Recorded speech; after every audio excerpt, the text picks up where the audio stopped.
Picture yourself waking up on a chilly morning in the 14th century. The winter frost still clings to your windows, and as you look out at your freshly harvested crops, a harsh reality sets in. Half of everything you've grown doesn't belong to you anymore. Welcome to the brutal world of medieval taxation. Have you ever wondered what life would be like if paying taxes meant more than just money? In medieval times, people didn't just open their wallets. They handed over their food, their labor, and even their time to the crown. Every aspect of life was taxable, from the bread in your oven to the fire keeping you warm. Today at the Medieval Archives, we're uncovering the most outrageous tributes of the Middle Ages. We'll explore everything from the grain that mysteriously vanished from storage to the fascinating taxes people paid to avoid going to war. These aren't just dry historical facts. These were real burdens that shaped the lives of countless people. The most striking part? These medieval tax collectors weren't just interested in your money. They wanted a share of literally everything you produced. Farmers would watch helplessly as church officials and noble representatives walked away with baskets of their freshly harvested grain. Craftsmen saw their finest works claimed by lords who paid nothing in return. Consider the daily life of a medieval peasant. You wake before dawn to tend your crops, knowing that come harvest time, the local lord's representatives will be counting every sheaf of wheat.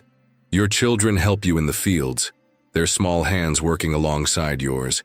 Yet nearly half of your family's hard work will end up in someone else's storehouse. And the consequences for failing to pay? They were far more severe than today's tax penalties. Missing a payment could mean losing your land, your freedom, or even facing excommunication from the church, a terrifying prospect in a deeply religious society. The medieval tax system wasn't just about collecting revenue. It was a complex web of power, control, and social hierarchy that kept people bound to their lords and lands. Every coin, every grain of wheat, and every hour of labor extracted from the common people helped build the grand castles and cathedrals, whose ruins still captivate us today. What makes this story particularly fascinating is how these medieval practices shaped modern tax systems. While we might complain about income tax today, at least we don't have to hand over our harvest or work for free on our employer's personal projects. Stay with us as we dive deeper into the world of medieval taxation, where every day was a struggle between survival and submission, and where the line between tax collection and outright theft was often remarkably thin. The stories we're about to uncover will make you see your modern tax return in a whole new light. Think of the medieval church as the biggest tax collection agency Europe had ever seen. It wasn't just about prayers and salvation. It was about cold, hard assets. The tithe, meaning tenth in Latin, gave the church the right to claim 10% of everything you produced. And they meant everything. From the wheat in your fields to the eggs your chickens laid, from the wool you sheared to the honey your bees made. Imagine being a medieval farmer. You've spent months tending your crops, watching them grow through spring rains and summer heat. Finally, harvest time arrives. But before you can store your grain, the local priest arrives to count your sheaves. 1 out of every 10 belongs to God's representatives on earth, he reminds you. The same goes for your livestock, your fruit trees, and even the herbs in your garden. The church justified this tax through biblical teachings, pointing to ancient Hebrew practices. They argued that this 10% helped maintain churches, support clergy, and care for the poor. In reality, much of this wealth built magnificent cathedrals and supported elaborate lifestyles for high-ranking church officials. But what happened if you couldn't or wouldn't pay? This is where things got truly frightening for medieval people. The church held power over both your earthly life and your eternal soul. Refusing to pay could result in excommunication, being cut off from all church services and sacraments. In a deeply religious society, this was a devastating punishment. It meant no confession, no communion, and according to popular belief, no chance of entering heaven. Even your neighbors might turn against you. Nobody wanted to associate with an excommunicated person for fear of sharing their spiritual doom. Business partnerships would dissolve, friendships would fade, and finding marriage prospects for your children would become nearly impossible. To make matters worse, the local lord often supported the church's collection efforts. After all, they had a mutually beneficial relationship. The church blessed the Lord's rule as divinely ordained, and in return the Lord's soldiers helped enforce church tax collection. If you thought the priest was tough, imagine armored men-at-arms showing up at your door. Here's a fascinating detail. Some clever farmers tried to hide their true harvest by working at night or storing grain in secret locations. The church responded by sending observers to watch the fields during harvest time and implementing a system of informants within villages. Your own neighbors might report you if they suspected you were holding back on your tithe. The tithe system was so effective that it survived well beyond the Middle Ages. In some parts of Europe, it continued until the French Revolution, when angry peasants finally said, enough was enough. Even today, some religious communities practice voluntary tithing, though thankfully without the threat of excommunication hanging over their heads. If you thought the church's tithe was harsh, wait until you hear about the tallage. This was the medieval tax that truly pushed peasants to the brink of survival. Imagine working countless hours in your fields, watching your crops grow, only to have half of everything taken away by your local lord. This wasn't just a tax. It was a system that kept generations of families trapped in poverty. Let's follow a typical peasant family through harvest season. The sun has barely risen and Thomas, his wife Mary, and their children are already in the fields. They've spent months planting, weeding, and praying for good weather. Finally, the grain stands golden and ready. But Thomas's heart is heavy. He knows that up to half of everything they harvest will go straight to the Lord's granary. This year has been particularly challenging. Spring rains came late and summer brought an unexpected drought. The harvest is smaller than usual, but the Lord's portion remains the same. The Lord's steward doesn't care that Thomas's family might not have enough to last through winter. The tallage must be paid, regardless of circumstances. Here's where things get even more interesting and frustrating. Even after giving up half their harvest, peasants couldn't simply use what remained as they wished. In many regions, lords controlled the mills where grain was ground into flour. They demanded that peasants use only their mills and, yes, pay another fee for the privilege. Imagine having to ask permission to grind your own grain, the grain you grew with your own hands. The timing of milling was also strictly controlled. The Lord's grain would be milled first, of course. Peasants had to wait their turn, sometimes watching their grain spoil while waiting for permission to mill it. Some desperate families resorted to grinding grain in secret using hand mills, but if caught, they faced severe penalties. A fascinating detail often overlooked is how this system affected village social structures. Peasants would often form secret cooperatives, helping each other hide small portions of their harvest or sharing hand-milled flour. These acts of solidarity, while technically illegal, helped many families survive through harsh winters. Speaking of unusual taxes, did you know that medieval Russia had a tax on beards? Yes, you heard that right. Peter the Great, trying to modernize his country, decided that beards were old-fashioned and imposed a tax on anyone who wanted to keep theirs. Men had to carry a beard token to prove they'd paid the tax. This might sound amusing now, but it shows how deeply tax systems could intrude into people's personal lives. The tallage wasn't just about collecting revenue, it was a tool of social control. By keeping peasants constantly on the edge of survival, lords ensured their workforce remained dependent and compliant. The system was so efficient at maintaining social hierarchy that it survived for centuries, only beginning to crumble when new economic systems emerged in later medieval times. Just when you thought medieval peasants couldn't give anymore, there was the corvée, the tax paid not in coins or crops, but in sweat and time. Imagine having paid your tithe to the church and your tallage to the Lord, only to hear the manor bell calling you to work on the Lord's lands for free. Let's walk through a typical week in the life of William, a medieval serf. Monday dawns, and instead of tending his own crops, he must report to the Lord's fields. Tuesday might find him repairing the castle walls. Wednesday could be spent clearing new land for the Lord's expanding estate. All this while his own small plot of land sits neglected, his crops wilting under the sun. The corvée didn't just affect individual workers, it was a family burden. When harvest time came on the Lord's lands, everyone had to help. Picture William's wife Emma leaving their young children with elderly relatives so she could join the harvesting crew. Their oldest son, Thomas, would work alongside them, learning early that his time wasn't his own. The work varied with the seasons. Spring meant plowing and planting the Lord's fields before your own. Summer brought building projects, perhaps a new wing for the castle or repairs to the village mill.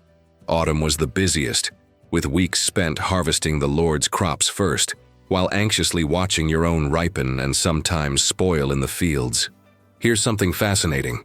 The corvée system actually influenced medieval architecture. Many of those impressive castles and cathedrals we admire today were built by unwilling laborers working under the corvée. The next time you see a medieval castle, look at each stone and imagine the hands that were forced to place it there. The truly heartbreaking aspect was the near impossibility of escape. Medieval law viewed serfs as part of the land itself. They could be bought and sold along with it. Running away meant leaving everything behind: your home, your family, your entire life. Even if you managed to escape, medieval laws required towns to return runaway serfs to their lords. Some clever serfs found ways to cope with the system. They developed efficient techniques to complete their corvée duties quickly, though lords often responded by simply adding more tasks. Others negotiated to perform specialized skills like carpentry or blacksmithing, which at least gave them some respect, if not freedom. A particularly interesting detail was the practice of feast day exemptions. The church prohibited work on numerous religious holidays, which technically included corvée labor. Some resourceful peasants became experts at timing their corvée obligations to coincide with these holy days, leading to a fascinating tension between religious and feudal authorities. The system wasn't entirely without limits. Custom generally dictated how many days of corvée a lord could demand, usually around 2 or 3 days per week. However, these limits often went out the window during crucial times like harvest or construction projects. The corvée's legacy stretched far beyond medieval times. Similar systems existed well into the 18th century in parts of Europe, and the term itself became synonymous with any form of unpaid compulsory labor. Some historians argue that its echoes can still be seen in modern discussions about fair labor practices and workers' rights. Just when you think you've heard it all about medieval taxes, wait until you learn about some truly peculiar ones. These weren't your everyday tithes or tallages. These were taxes that could only have been dreamed up in the medieval mind. Let's start with the scutage, nicknamed the coward's tax in medieval England. Imagine you're a noble, and the king has just called you to war. The battlefield awaits with all its dangers and discomforts, but wait. If you have enough money, you can simply pay your way out of it. This clever tax allowed wealthy nobles to avoid military service by paying a substantial fee. Think of it as a medieval version of buying your way out of the draft, but with swords and castles involved. The scutage had fascinating ripple effects throughout society. Rich nobles stayed home, while the king used their money to hire professional soldiers who often proved more effective than reluctant aristocrats. One clever noble reportedly justified his payment by saying, "The realm is better served by my gold than my sword, as I'm a better banker than fighter." The king, counting his coins, was inclined to agree. But that's just the beginning of medieval tax creativity. In France, the chimney tax takes the prize for ingenious cruelty. Picture this. It's the dead of winter, snow is piling up outside, and you're huddled around your fireplace. Then the tax collector comes knocking, demanding payment for each chimney in your house. Yes, you had to pay for the privilege of staying warm. This led to some fascinating architectural adaptations. People began building houses with shared chimney systems, multiple hearths feeding into a single stack. Some clever folks even designed fake chimney stacks that looked like one from the outside but served multiple fireplaces inside. Tax assessors eventually caught on, leading to even more detailed inspections and complex regulations. Here's a particularly interesting case. One French village collectively decided to tear down all their chimneys except one per house after a particularly harsh tax increase. They ended up gathering in communal spaces during winter, creating new social bonds and storytelling traditions that lasted generations. But wait, there's more. Medieval rulers showed remarkable imagination when it came to taxing their subjects. In some parts of England, there was a window tax, leading to the phrase daylight robbery, and causing people to brick up their windows. Some regions had taxes on soap, making cleanliness literally a luxury. There was even a tax on salt, which was particularly cruel given salt's essential role in preserving food in an age without refrigeration. One of the most amusing was the hat tax in England, where officials would patrol streets looking for people wearing hats, demanding to see their tax receipts. This led to the curious fashion of people carrying their hats under their arms rather than wearing them, technically avoiding the tax while still owning the hat. These bizarre taxes tell us something important about medieval society. The creativity of rulers in finding things to tax was matched only by their subjects' ingenuity in finding ways around them. It was a constant game of cat and mouse, played out over centuries across Europe. As we've journeyed through the world of medieval taxation, we've witnessed an incredible system of financial burden that shaped society for centuries. From the church claiming its 10% of everything, to lords demanding half of all harvests. From free labor under the corvée to bizarre taxes on chimneys and beards, medieval life was an endless cycle of giving until it hurt. Picture a medieval village, peasants toiling in the fields, their backs bent under the weight of multiple obligations. Their crops fed the church's granaries and the lord's storehouses before their own families. Their time belonged to others, their freedom limited by countless restrictions and duties. Meanwhile, in towering castles built by unpaid labor, nobles feasted and planned their next tax scheme. Yet this journey through medieval taxation reveals something fascinating about human nature. For every oppressive tax, people found creative ways to cope. They built hidden storage spaces, developed complex social networks for mutual support, and even adapted their architecture to minimize tax burden. The human spirit proved remarkably resilient in the face of financial oppression. Looking at our world today, we might think we've come a long way from medieval taxation. But have we really? While we no longer pay in grain or forced labor, modern tax systems still reflect some medieval patterns. Think about it. We still have property taxes like the medieval hearth tax, income taxes that remind us of the tallage, and various luxury taxes not so different from medieval window or chimney taxes. The key difference lies not in the existence of taxes, but in their purpose and administration. Medieval taxes primarily served to maintain social hierarchy and fill the coffers of the privileged few. Modern taxation, in theory at least, aims to fund public services and infrastructure for everyone's benefit. Yet some might argue that certain modern tax policies still create divisions between social classes, much like their medieval counterparts. Perhaps the most valuable lesson from medieval taxation is the importance of transparency and fairness in tax systems.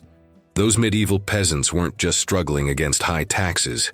They were fighting against a system that offered them no voice, no representation, and no clear benefits from their contributions.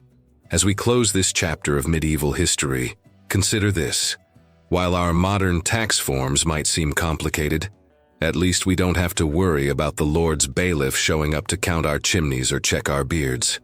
Yet understanding these medieval tax systems helps us better appreciate both how far we've come and what challenges remain in creating truly fair and equitable taxation. These stories from medieval tax collectors and reluctant taxpayers remind us that the relationship between people and taxation has always been complex. They show us that while methods of collection may change, the fundamental questions about fairness, necessity, and the social contract remain surprisingly constant across the centuries. The next time you file your taxes, remember the medieval peasant counting out their grain, or the noble deciding whether to pay the scutage. Their stories, though centuries old, still have much to teach us about society, power, and the eternal challenge.